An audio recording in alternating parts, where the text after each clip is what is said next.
Amazing, amazing. Right, and at the moment with us to talk about my own other favorite party. I've got two favorite parties, as you know.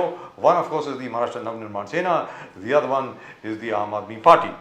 हमारे बड़े पुराने मित्र जनाब महमूद देशमुख साहब. महमूद देशमुख साहब, नमस्कार. नमस्कार. एक मिनट.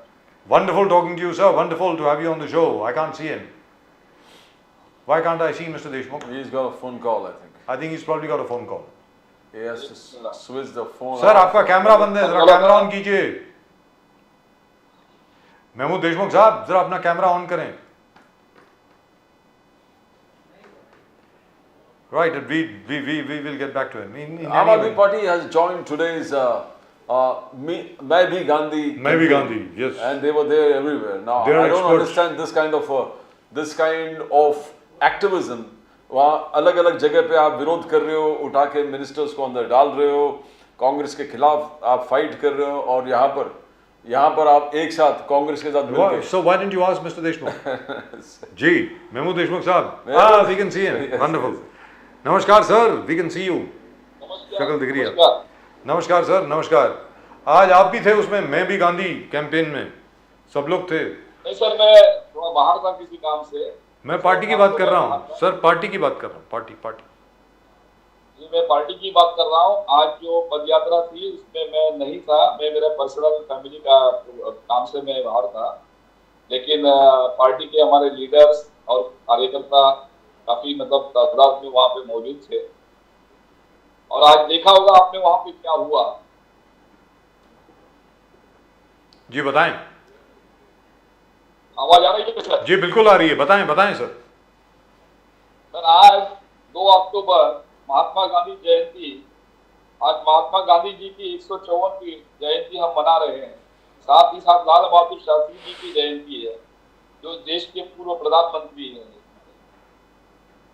उस अवसर पे अलायंस इंडिया के सभी पार्टनर्स, इसमें Aam Aadmi party, Congress party, Samajwadi party, Rashtrawadi party, communist party, सभी पार्टी के नेताओं ने, कार्यकर्ताओं ने एक शांति यात्रा, पीस मार्च निकाला था, जो मेट्रो सिनेमा से लेके गांधी पुतले तक का जाना था, महात्मा गांधी जी के स्टैचू तक जाना था.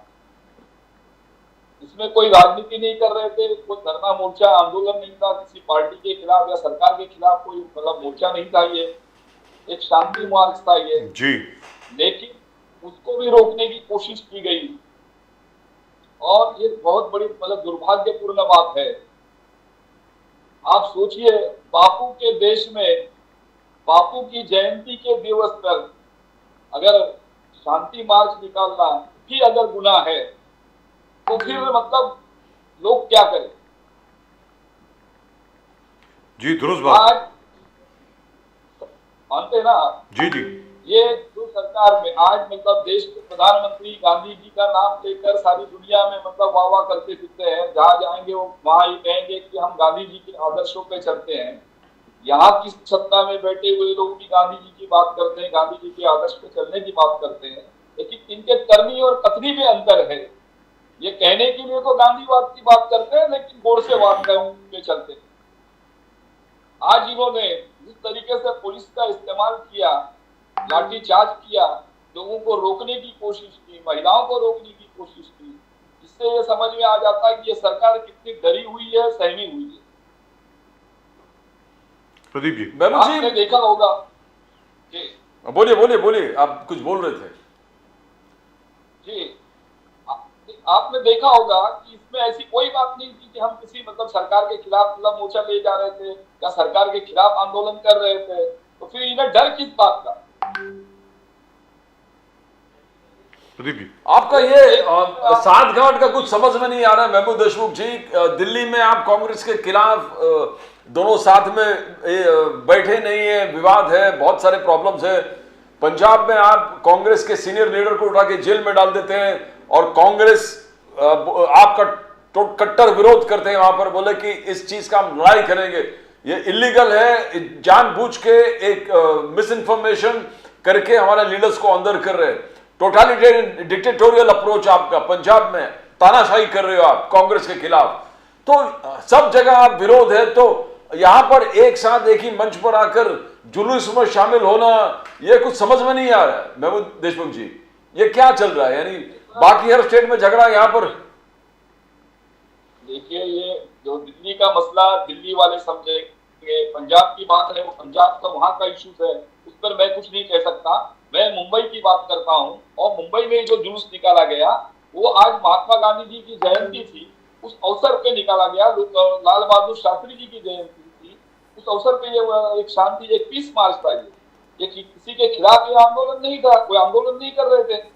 और संविधान में हमें आर्टिकल 19 में ये अधिकार दिया हुआ है ना, स्पीच ऑफ फ्रीडम।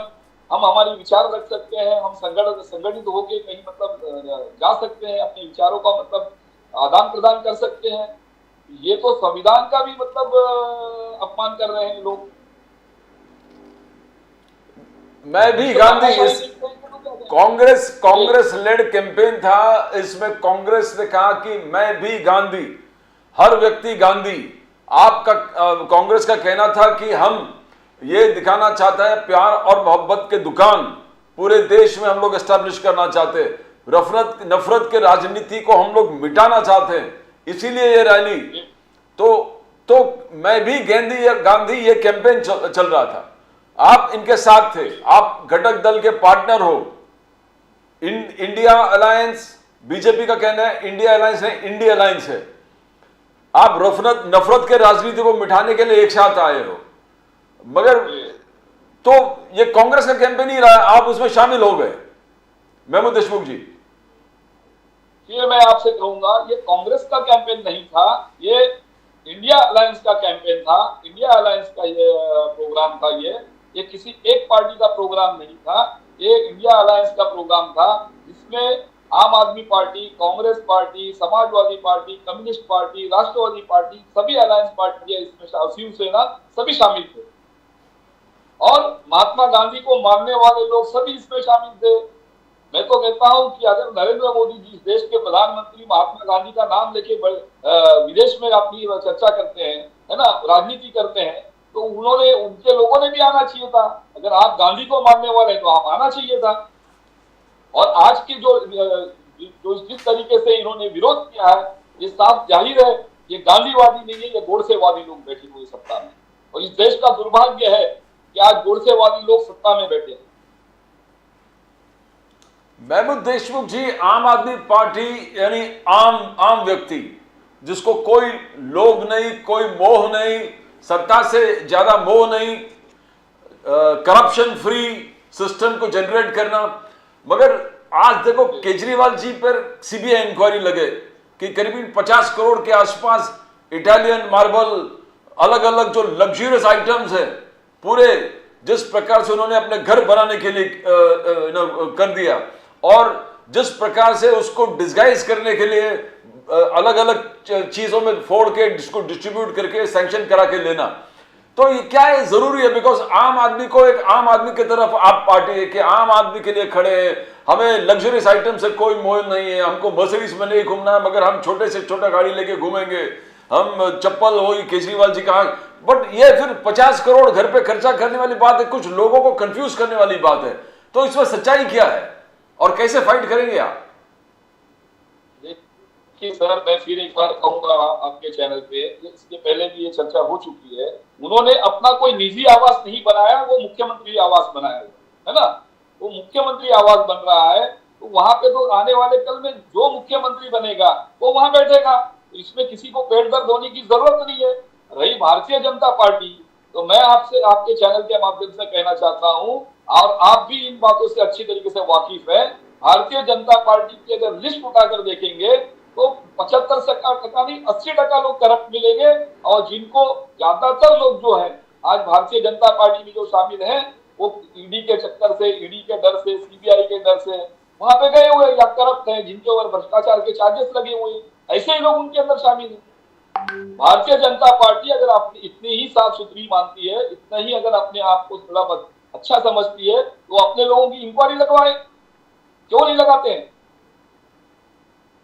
उनका ये कहना है कि सीएम के रेजिडेंस में अभी केजरीवाल जी रहते हैं, तो केजरीवाल जी को ऐसी आलीशान सीएम की रेजिडेंस बनाने की जरूरत क्या थी, ऐसा उनका कहना। अरे सर मैं कहता हूँ प्रधानमंत्री नरेंद्र मोदी जी जब 10 लाख का सूट पहनते हैं तो क्या जरूरत है पहनने की? वो तो अपने आप को कहते हैं ना कि मैं तो एक चाय वाला था, है ना, एक चाय वाला था, तो चाय वाले अपने वो यूनिफॉर्म पे रहे ना, वो क्यों नहीं रहते हैं? क्यों 10 लाख का सूट पहनते हैं?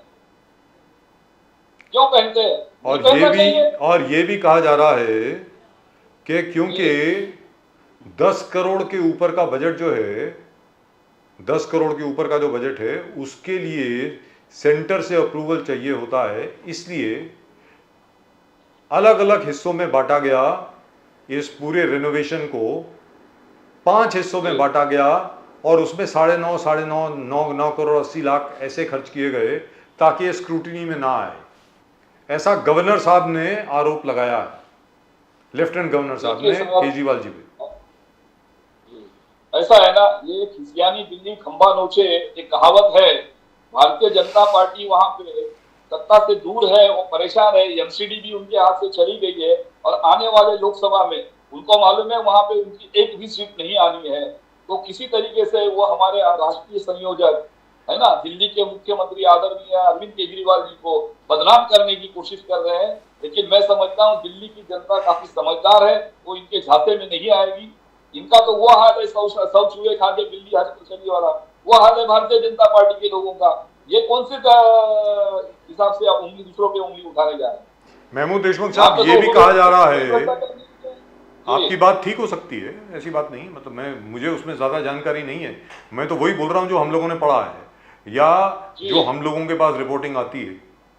ये भी कहा जा रहा है सर, बातचीत ये भी हो रही है कि अगले चुनाव के पहले शायद अरविंद केजरीवाल जी को कारावास में भेज दिया जाएगा, शायद उनको जेल हो जाएगी, वो गिरफ्तार हो जाएंगे।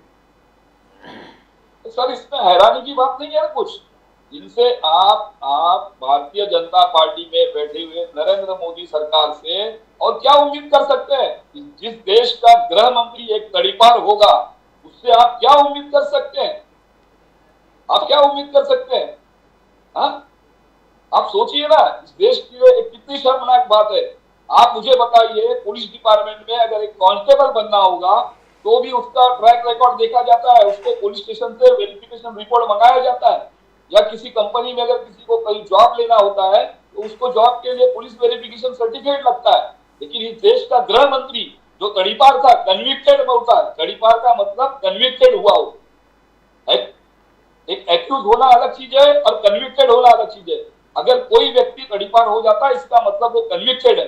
तो एक कन्विक्टेड व्यक्ति इस देश का गृह मंत्री बनता है, इससे बढ़कर दुर्भाग्य क्या हो सकता है इस देश का? और ऐसे लोगों से आप क्या उम्मीद कर सकते हो? आप ये उम्मीद नहीं कर सकते कि मतलब कोई अंदर नहीं जाएगा, ये कुछ भी कर सकते हैं। और हम देखिए ऐसा है राजीव जी, आप उसकी चिंता नहीं करते हैं। आम आदमी पार्टी का कार्यकर्ता इस देश के प्रति समर्पित है ना। अगर 1947 के पहले देश आजादी के लिए भी लोगों ने अगर ये सोचा होता कि हम लाठी नहीं खाएंगे, हम जेल नहीं जाएंगे, है ना, तो देश आजाद नहीं होता। फिर एक बार मैं कहता हूं कि एक बार फिर देश की आजादी की जंग लड़ने की जरूरत है और ये आजादी की जंग की शुरुआत है। आने वाले 2024 में एक नई आजादी की जंग हम लड़ेंगे। लेकिन कांग्रेस का ये कहना है, कांग्रेस के नेताओं का ये आरोप है आप पर कि आम आदमी पार्टी भारतीय जनता पार्टी के कहने पर कांग्रेस के वरिष्ठ नेताओं के ऊपर कार्रवाई कर रही है। पंजाब में जो खेरा साहब के ऊपर जो केस लगाया गया है वो बहुत पुराना केस है, उसको दोबारा जागरूक किया गया ड्रग्स वाले मैटर में और उनको जेल में डाला गया, ये कहा जाता है बीजेपी के कहने पर। सर ये गलत फहमी है। कानून अपना काम करता है, किसी के कहने से कोई कुछ नहीं होता वहां पे, है ना। कानून वहां पे अपना काम कर रहा है। अगर उनको लगता है कि भाई वो निर्दोष है तो अदालत में अपना सफाई पेश करेंगे, मामला खत्म है। इसमें आम आदमी पार्टी जैसे सत्येंद्र जैन और मनीष सिसोदिया अभी तक सफाई पेश कर रहे हैं। वो तो आप जानते हैं ना, ये सफाई पेश करने का नाते वहां पे क्या है। दिल्ली में होम डिपार्टमेंट किसके हाथ में है? दिल्ली का होम डिपार्टमेंट किसके हाथ में है? केंद्र सरकार के। तो उनसे क्या आप उम्मीद कर सकते हो? मैं तो कह रहा हूं ना, आज देश के अंदर जो हालात बने हैं ये बद से बदतर है। मैं देखिए आज सोचने की बात है और शर्म की बात है कि महात्मा गांधी जिस बापू के नेतृत्व में इस देश को आजादी मिली, उसी बापू की जयंती के लिए, है ना, जयंती मनाना इस देश के अंदर गुनाह है। पुलिस उनके ऊपर मतलब लाठीचार्ज करती है, उनको गाड़ियों में बिठा के मतलब पुलिस स्टेशन ले जाके भंग करती है। इससे बढ़कर शर्मनाक बात क्या हो सकती? प्रदीप जी, तो ये तो सरेआम दिखाई दे रहा है। महमूद देशमुख जी, बड़ा केजरीवाल जी ने कहा कि नशे के तस्करों को हम जेल में भेजेंगे, नशे में जो डील कर रहा है उनको जेल में भेजेंगे, चाहे किसी पार्टी को, कांग्रेस के लीडर को उठा के डाल दिया अंदर। आगे जाके बोलते हैं पंजाब को पहले करप्शन से जुड़ा जाता था, बोले पंजाब यानी करप्शन टोटली। तो ये आलोचना पंजाब का कर रहे थे और कांग्रेस का कर रहे थे, बिकॉज कांग्रेस भी बहुत रूल कर रहे थे पंजाब में। बोले कि आज पंजाब डेवलपमेंट की तरफ बढ़ रहा है, 50,000 करोड़ के इन्वेस्टमेंट आ चुका है, 2 लाख करीबन 3 लाख नौकरी हम दे रहे हैं, 2,80,000 के आसपास एमएसएमईज हमने रजिस्टर हो गया पंजाब में डेवलपमेंट की तरफ। पहले के सरकार ब्रेड बनाने वाले से लेकर ढाबे वाले से हिस्सा मांगते थे, तो आप कांग्रेस की ही आलोचना कर रहे थे। आप डेवलपमेंट भी बोल रहे कि हमने डेवलप किया, हम नशे के कारा जो डीलर्स हैं सबको जेल में डाल देंगे।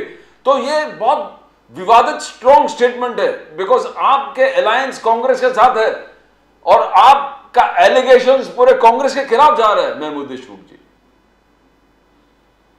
देखिए सर, ये कांग्रेस के खिलाफ बात नहीं है ना, एक मुस्लिम के खिलाफ बात है ये। अगर वो ड्रग्स का कारोबार करने में वो कांग्रेसी हो, वो आम आदमी पार्टी का बंदा हो या भारतीय जनता पार्टी का बंदा हो या और किसी पार्टी का हो, वो सवाल किस पार्टी से बिलोंग करता है वो मायना नहीं रखता। अगर वो गलत काम कर रहा है, गलत धंधा कर रहा है, उसके ऊपर कार्रवाई होनी चाहिए। ये सभी ने उसका समर्थन करने वाला भी गलत हो सकता है। इंडिया अलायंस, किसी ने नहीं कर रहे थे। इंडिया अलायंस आज जो कर्नाटक में चल रहा है, इंडिया अलायंस के कांग्रेस के, वहां ईद के मौके पर शिवमोगा में तलवार यात्रा निकला, उसके बाद राइटिंग हो गया। तो ये एक नया परंपरा है या इस चीज को जरा समझना चाहते हैं कि औरंगजेब के तलवार, टिप्पू सुल्तान के तलवार, तो कौन भड़का रहा है जगह दंगा, कौन भड़का रहा है, कहां से भड़क रहा है और क्यों भड़क रहा है? देखिए अभी ऐसा है कि पहली बात तो मैं आपसे ये कहना चाहूंगा, जो ईद मिलाद उन नबी के अवसर पे जो जुलूस निकाला जाता है ना, तो जिस तरीके मतलब कुछ शरारती लोग उसमें शामिल होते हैं, गलत तरीके से वो करते हैं, मैं उसका समर्थन नहीं करता, है ना। हमारे मोहम्मद पैगंबर साहब सल्लल्लाहु अलैहि वसल्लम उन्होंने ऐसा मतलब नहीं कहा है कि आप भूतन बचाओ, नाच गाना करो, ये डीजे। हमारे खुद मतलब उलेमाओं ने, मौलानाओं ने इसके बारे में अपनी मतलब फतवे जाहिर किए थे कि डीजे मत बजाइए, डीजे मत चलाइए, नाचिए नहीं, गाना मत गाइए, इसके ऊपर बंदी डालिए। लेकिन कुछ जगह पे कुछ शरारती लोग इस हरकत करते हैं तो उसका हम समर्थन नहीं करते। लेकिन आपकी जानकारी के लिए एक बात बता रहा हूँ कि आज पूरे देश के अंदर भारतीय जनता पार्टी और आरएसएस ये खुद चाहती है कि भाई दंगा फसाद हो, है ना।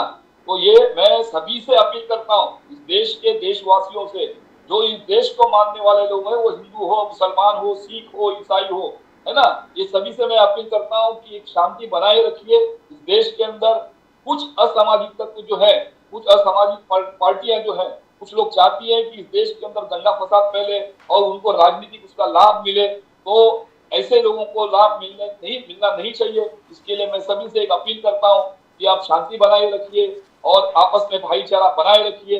हिंदू मुस्लिम सिख ईसाई हम भाई है, ये भाईचारा कायम रहना चाहिए, वरना इसका फायदा अगर हम आपस में लड़ेंगे तो उसका फायदा उठाने वाले बैठे ये लोग, ये आप भी जानते हैं, सभी जानते हैं।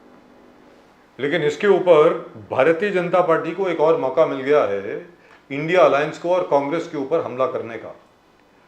उन्होंने ये कहा है कि तलवार जुलूस, उसकी इजाजत किसने दी?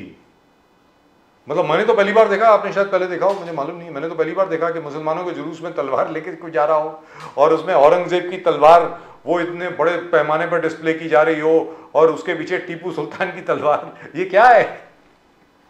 तो ये किसने कहा सर ये कि औरंगजेब की तलवार है, ये उसकी उन्होंने तलवार लिखा है है? उस पे, सब गलत, मैंने कहा ना, लिखा है, शिवमोगा में लिखा है, वो उसके ऊपर लिखा हुआ था, वो जो ट्रॉली के ऊपर थी। सर मैंने कहा ना कि हर समाज के अंदर, देखिए हर समाज में कुछ असामाजिक तत्व जी। है ना, हम उसका समर्थन नहीं करते हैं और न करेंगे, ये आप दुरुस्त मान बात, लीजिए।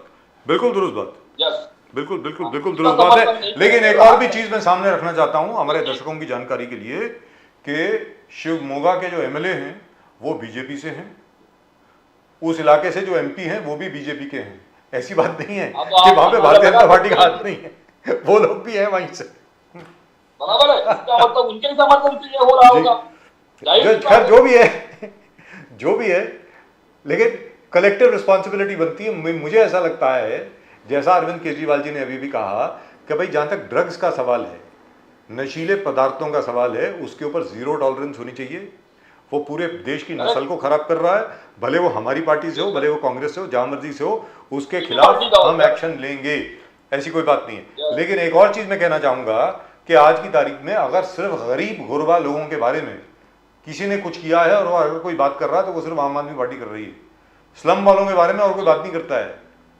जो पिछड़ा वर्ग है उसके बारे में ना कोई और बात करता है, ना कोई और कुछ और करता है। मैं आपसे जानना चाहता हूं महबूब देशमुख साहब, ये चलिए पता नहीं आपका सब्जेक्ट है कि नहीं, मुझे मालूम नहीं है, कि कर्नाटक में उन्होंने अनाउंसमेंट तो कर दी साहब, सिद्धरामैया साहब ने और डीके शिव कुमार साहब ने चुनाव के दौरान। प्रदीप जी, सुनने वाली बात है, बिल्कुल सर। आपका और मेरा ये डिस्कशन हो चुका है पहले कि भाई हम विमेन के लिए, औरतों के लिए, महिलाओं के लिए हम लोग मुफ्त में सफर करने की सुविधा देंगे। ठीक है, स्टेट ट्रांसपोर्ट बसेस में आप मुफ्त में जाइए, जो लोकल ट्रेन है उसमें आप मुफ्त में जाइए। लेकिन उसके आगे सोचा नहीं कि आगे क्या होगा। उन्होंने देखा कि भाई वो पंजाब के अंदर बड़ा सफल हो गया, दिल्ली में बड़ा सफल हो गया, तो हमें भी करना चाहिए। आपको लगता नहीं है उनको आकर के अरविंद केजरीवाल जी से पूछना चाहिए था कि यार इसके आगे क्या? क्योंकि सारे ऑटो वाले नाराज हो गए, सारे टैक्सी वाले नाराज हो गए, सब स्ट्राइक पर चले गए। ऐसा दिल्ली में नहीं हुआ, पंजाब में नहीं हुआ, वही सुविधा दी गई है वहां पे। ऑटो वालों का और बाकी सब लोगों का धंधा इफेक्ट हुआ है, लेकिन उसको किस प्रकार उनको कॉम्पेंसेट किया जाए, उनको अरविंद केजरीवाल से सीखना चाहिए। आपको लगता नहीं है सीतारमैया साहब को एक बार अरविंद केजरीवाल जी को फोन करना चाहिए कि इसका समाधान क्या है वो तो बताओ, महमूद देशमुख साहब? देखिए सर, मैं तो कहूंगा कि उन्हीं को नहीं, इस देश के सभी राजनीतिक पार्टियों को, आवाज आ रही सर? बिल्कुल आ रही है, बहुत अच्छे तरीके से आ रही है। इस देश के सभी राजनीतिक पार्टियों को हमारे राष्ट्रीय संयोजक सम्माननीय अरविंद केजरीवाल जी से बहुत कुछ सीखना चाहिए। और आपने देखा होगा 75 साल में कई पार्टियों ने सत्ता में बैठी, कांग्रेस भी कई साल से पार्टियां सत्ता में बैठी रही, कांग्रेस भी कुछ बातों में कम पड़ गई थी, है ना। तो हालांकि बहुत कुछ काम किया है, इसमें कोई शक नहीं है, लेकिन जो अरविंद केजरीवाल जी ने दिल्ली में कर दिखाया और पंजाब में जो कर रहे हैं, तो मैं समझता हूँ कि बहुत कुछ उनसे सीखने की जरूरत है, समझने की जरूरत है। और उनका तो कहना यही है ना कि भाई आप क्रेडिट ले लीजिए लेकिन इम्प्लीमेंट कर लीजिए।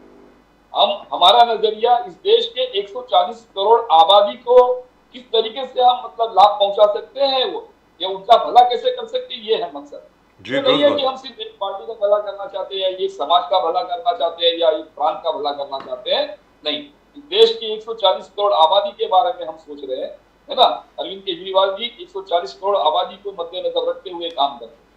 तो अगर उनका फार्मूला कोई भी अगर इम्प्लीमेंट करता है तो हमें खुशी होगी जी। महमूद जी, लेकिन Pradeep ji, one second, Pradeep ji, one second, very important, this is very important, our viewers must know।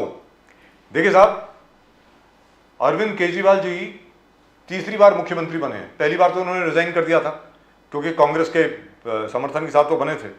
उसके बाद प्रदीप जी, बड़ी सुनने वाली बात है, उसके बाद अभी अरविंद केजरीवाल जी को 9 साल हो गए, 9 साल हो गए, एक्चुअली 10 साल हुए हैं, लेकिन 9 साल हो गए अपने बलबूते पे जीते हुए। इन 9 सालों में प्रदीप जी, महमूद देशमुख साहब, 8 मर्तबा उन्होंने, अरविंद केजरीवाल जी ने सरप्लस बजट प्रेजेंट किया है, डेफिसिट बजट नहीं प्रेजेंट किया, दिल्ली में घाटा नहीं होने दिया है। और एक और बात सुन लीजिए, और ये हमारे दर्शकों के लिए है, इस बार जो पंजाब का बजट है ना, भगवंत मान ने जो प्रेजेंट किया है वो भी सरप्लस बजट है, घाटे वाला बजट नहीं है। तो ये हिसाब किताब का जो आंकड़ा है ये मुझे लगता है अरविंद केजरीवाल जी को क्लासेस कंडक्ट करनी चाहिए प्रदीप जी, कि किस तरीके से करना है। आप कुछ पूछ रहे थे सर, बोलिए। कोविड, आप देखो करप्शन, आप corruption free society, corruption free state, corruption free देश बनाना चाहते हो, आम आदमी पार्टी। बट यहां पर जिस प्रकार से कोविड स्कैम का इन्वेस्टिगेशन चल रहा है, कहीं सुजीत पाटकर का नाम आ रहा है, कहीं सूरज चौहान का नाम आ रहा है, इनका लगातार इन्वेस्टिगेशन, उनमें से 1-2 अरेस्ट भी हो चुके, बहुत सारे लोग अरेस्ट भी हो चुके। करप्शन कोविड टाइम्स, कोविड के टाइम समय में करप्शन टू हाईएस्ट मैग्नीट्यूड, जिस प्रकार से करप्शन हुआ वो चीज को एक्सपोज कर रहा है। संजय राउत जी का उसमें नाम दिख रहा है, हर चीज में आ रहा है, वो अरेस्ट भी।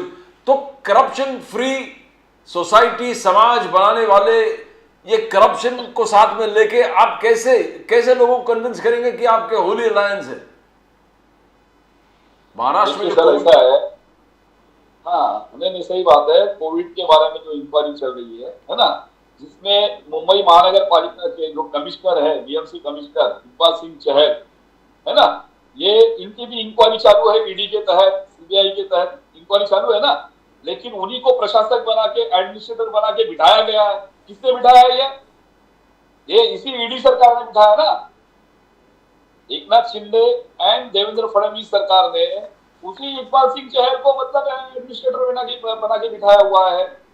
तो ये दोहरा मापदंड दिखाई देता है, ये सोचने की बात है।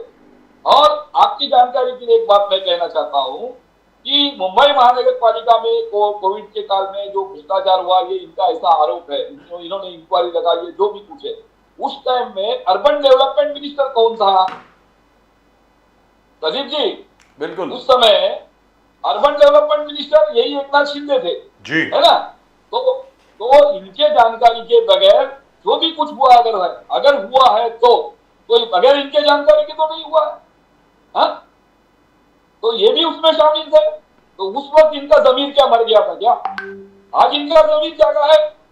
कोई कुछ नहीं है। ये सिर्फ मतलब मैं आपको बता रहा हूं, ये उद्धव ठाकरे जी को बदनाम करने की साजिश है इनकी, एकनाथ शिंदे एंड फडणवीस सरकार की। ये किसी तरीके से उद्धव ठाकरे जी को बदनाम करने की साजिश है ना। ये उद्धव ठाकरे जी आज अलायंस के पार्टनर बने, इंडिया अलायंस के पार्टनर बने हुए। सबसे बड़ा पेट दर्द तो इनको ये हो रहा है, तो उसके लिए उनको बदनाम करने के लिए कोशिश कर रहे हैं, बाकी कुछ नहीं। महमूद देशमुख जी, आज गांधी जयंती की आपको बहुत बहुत शुभकामनाएं। लाल बहादुर शास्त्री जी की भी जयंती है, उसकी भी आपको बहुत बहुत शुभकामनाएं। जय जवान जय किसान कैसे भूल सकते हैं हम लोग। मैं उम्मीद करता हूं कि आगे जाकर के जो भी सरकार आए, आपकी सरकार आए, किसी और की सरकार आए, वो सब लोग सिर्फ गांधी जी को उनकी जयंती पर याद ना करें, गांधी जी के उसूलों पर भी चलें। जो कुछ गांधी जी ने कहा, सबसे बड़ी बात जो गांधी जी ने कही कि सबसे से गरीब शख्स जो है, जब तक सरकार उसका ख्याल नहीं करेगी तो देश तरक्की नहीं कर सकता। सीधी बात है। ऐसा है सर, हेलो जी, ऐसा है, जिस वक्त संविधान लिखा जा रहा था है ना, संविधान लिखा जा रहा था, उस वक्त कुछ लोग महात्मा गांधी जी के पास गए और उन्होंने उनसे पूछा कि आखिर में संविधान कामयाब हो गया होगा, ये हम कैसे समझेंगे, है ना। ये मेन पर्पस इसका सवाल कैसे होगा, हम संविधान को बनाने जा रहे हैं, लेकिन इसका मेन मकसद क्या है हमारा। तो उस वक्त गांधी जी ने एक चिट्ठी पे लिख कर दिया था कि इस समाज का गरीब से गरीब जो तबका है, छोटे से आखिरी मतलब जड़ तक जाके जो आखिरी इंसान है, उसके आंख के आंसू जब तक नहीं पहुंचोगे आप तक, तब तक नहीं समझना कि मतलब आप हम कामयाब हो गए, लोकतंत्र हमारा कामयाब हुआ, या संविधान सही माने में लागू हो गया, या संविधान का मतलब सही मतलब हल निकला जी। तो ये गांधी जी ने कहा था, लेकिन उस पर अमल किसी ने नहीं किया। मैं एक बात और कहना चाहता हूं आपके इसमें, आज की बात सोचिए। मैं थोड़ा सा पीछे जाता हूं, परसों की प्रोग्राम पे जो महिला एम्पावरमेंट की बात हुई है ना, वुमेन एम्पावरमेंट की बात हुई ना, जो बिल लाया गया महिलाओं के लिए, है ना जी, बोलिए। हाँ, कि हम महिला सशक्तिकरण के लिए महिलाओं को मतलब महिलाओं का आरक्षण लाया गया, ऐतिहासिक कदम उठाया, ये है वो है। लेकिन आज क्या आपने जो शांति मार्च था उसमें अगर आपने देखा होगा, आम आदमी पार्टी का नेतृत्व करने वाली हमारी सम्माननीय अध्यक्ष प्रीति शर्मा मेनन, वो एक महिला, मुंबई कांग्रेस की अध्यक्षा सम्माननीय वर्षा गायकवाड़ जी है ना, और राष्ट्रवादी कांग्रेस की जो मतलब मुंबई अध्यक्षा है वो राखी यादव है। एक तीन महिला जिसको लीड कर रही है, जिस शांति मार्च को, वो महिलाओं से इतना ये डर गए कि इन्होंने पुलिस का इस्तेमाल किया उस मोर्चे को रोकने, उस शांति मार्च को रोकने के लिए। जी तो आप सोच सकते हैं एक दोहरी नीति इनकी कैसी है, दोहरा मापदंड। ये कौन सा, अगर ये महिलाओं को संगठन में महिलाओं को ऐसे बर्दाश्त नहीं कर सकते हैं, तो क्या आप इनसे उम्मीद कर सकते हैं कि सांसद के अंदर मतलब ये महिलाओं को देखना चाहते हैं?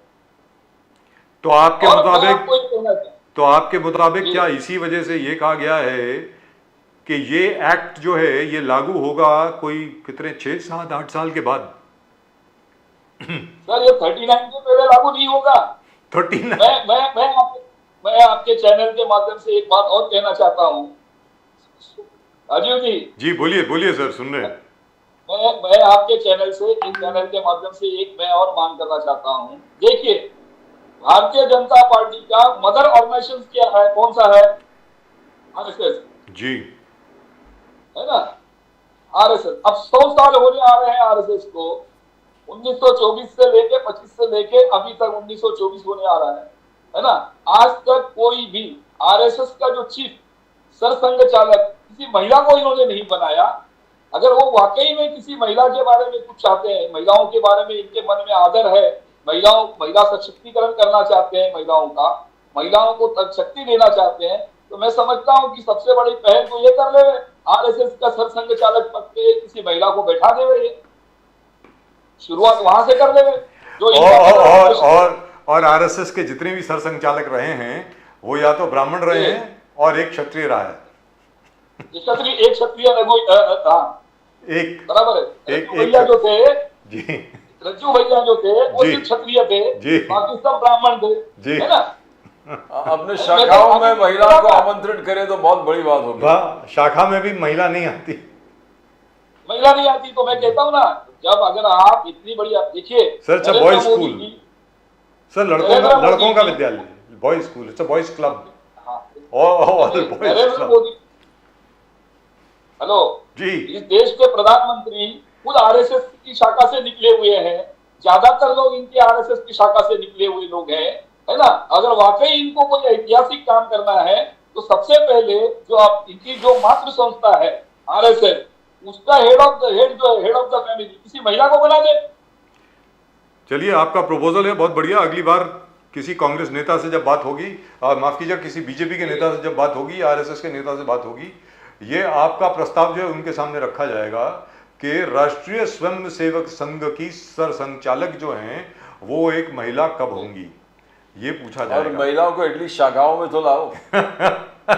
चलिए, thank you so much sir, thank you very much. नमस्कार सर, नमस्कार, वंदे मातरम, जय हिंद, जय महाराष्ट्र, जय भवानी, जय Shivaji. Thank you, that was nice. That was nice. Why do people just latch on to the RSS? But it's a boys' club. I mean, come on. I mean, you don't expect them to change, do you? They haven't changed for 100 years. It's taken them almost 100 years to change from knickers to full pants. It's going to take them another 100 years to admit women. It's going to be a bit difficult. It's going to be a bit difficult, I think. But then, if the hallowed halls of Lords can change, if women can be admitted to Lords, the cricket ground, I'm sure the RSS can change too. Why not? So the women's reservation is going to be the topmost agenda of the BJP. Yes. What others couldn't achieve from 27 years, we have done in 2 days. Oh yes. But then it has to be implemented, as you said, in letter and spirit. In letter and in spirit, absolutely. So it's in the letter. BJP. When are you going to do it in spirit? देखिए प्रदीप जी, भारतीय जनसंघ के जितने भी अध्यक्ष हुए हैं उनमें से एक भी महिला नहीं है। अगर आपको याद हो तो आप बताते हैं, मुझे तो याद नहीं है। मतलब अब शुरुआत कर रहे हैं जी, मोदी जी यस। तो अगली तो यानी यानी नड्डा जी की जगह आपको कोई महिला बनेगी? हो भी सकता है, हो सकता है, right. Mr. Nadda, your job is in danger. Very shortly, we'll have a woman president of the BJP, and that would be really and truly nice. That is something I would love to see. फिलहाल nation now में सिर्फ इतना ही. आप please subscribe करें channel को अगर आपने अभी तक नहीं किया है, and do keep sending in your comments. Subscribe करें, वो बेल आइकन के ऊपर क्लिक करें, and you click on the bell icon so that you can get notifications of all that we are doing, and of course we'll take as many comments as possible. I think we have a few comments for today.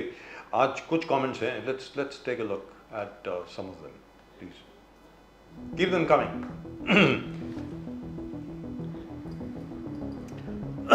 Ji, where does the Naveen Jain live? Address क्या है उसका? dash dash dash.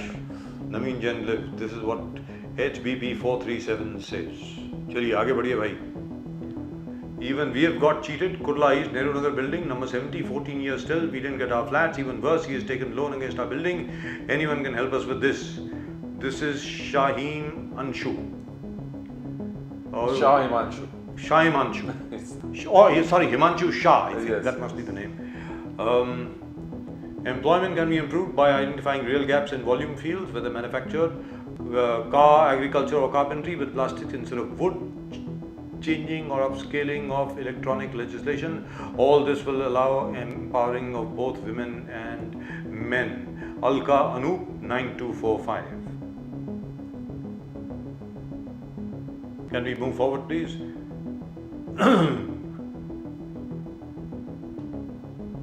Vishnu 1596. दारू का अधिकार हो या रोहिया का अधिकार हो? रोहिया, who's रोहिया? No idea. चलिए.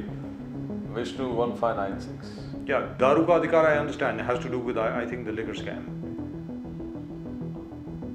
Congress, Congress, Congress, Congress, Congress. This is what Zilla Wild says. And Jai India, India, India, India. Same Zilla Wild 7006. Congress supporter. That's right. So finally, we've got a Congress supporter. Great. Otherwise, usually what happens is whenever we have something or the other about Rahul Gandhi, we always get Rahul Gandhi jokes. I think people, they should be tired of Rahul Gandhi jokes by now. I mean, look at him. Pradeep ji, he actually went to the, वो जो लकड़ मंडी है दिल्ली की, वहाँ पर गए और वहाँ पर Connecting with people has been absolute. He actually did carpentry here. He was making a table. He made a whatever. I can't do it. Can you do it? मतलब उन्होंने Why did he drive the trucks here?